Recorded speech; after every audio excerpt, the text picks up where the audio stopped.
Hello, boss. Nasiraan po ako ng motor. Huwag po kayo mag-alala. I-deliver ko pa rin po itong parcel. Lalakarin ko na lang po papunta sa bahay ng customer. Chuchu. Bait, Chuchu. Boss, update lang po. Nakagat po ako ng aso. Pero huwag po kayong mag-alala. De-deliver ko pa rin po itong parcel. Lo! Bakit po nagkakagulo? May naghahamon ng saksakan! Naku! Pugi! Tumakbo ka na! Baka madamay ka pa! Ho? Bakit naman ho? Boss! Life update po. Napalaban po ako ng saksakan. Saksakan ng gwapo. Pero huwag kayong mag-alala, boss. Tuloy po ang delivery ng parcel kahit anong mangyari. Boss, mission accomplished.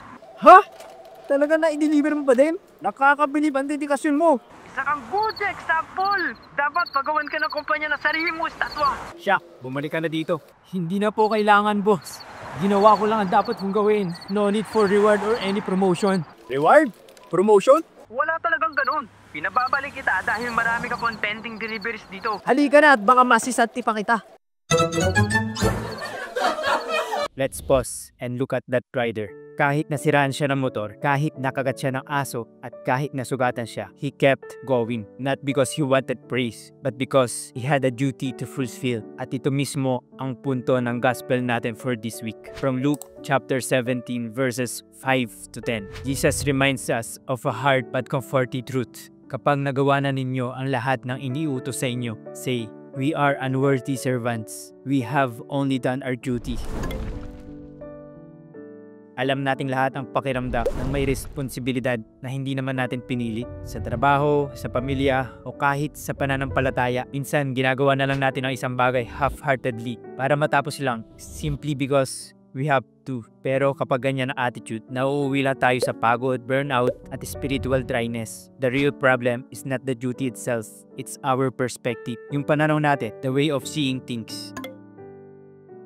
Faith is not just a feeling na hinihintay nating dumating or a fuel para maitawid natin ang isang araw. Faith is trust, a real relationship with God.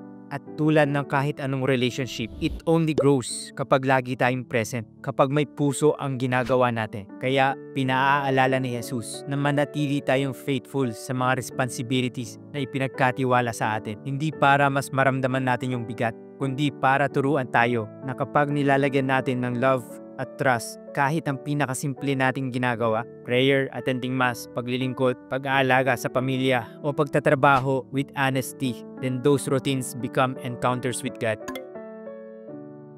It's never about applause or recognition. Ang tunay na humility ay pagiging faithful kahit walang nakakakita. Kahit parang simpleng bagay lang sa mata ng iba, pero sa mata ng Diyos ay walang sayang na act of love tulad ng gawaing bahay, pag-aalaga sa anak o sa mga nakakatanda, pakikinig sa kaibigan na may pinagdadaanan, o simpleng pagpati o ngiti sa mga taong nakakasalubong. At syempre, kasama dito yung paglilingkod sa church. At kahit yung pagdarasal ng tapat, kahit na minsan distracted ka. Ito yung mga example ng mga bagay na kapag ginawa natin with love, it can transform yung ordinaryong gawain into a powerful testimony of faith.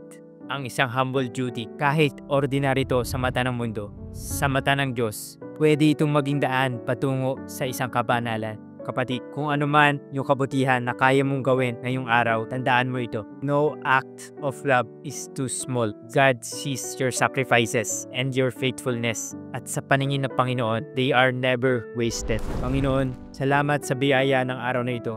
Turuan mo kaming maglingkod ng may kababaang loob at maglagay ng pagmamahal kahit sa simpleng gawain. Palakasin mo nawa ang tiwala namin sa iyo, sa aming mga ginagawa at sa aming mga pinagdadaanan. Jesus, King of Mercy, we trust in you.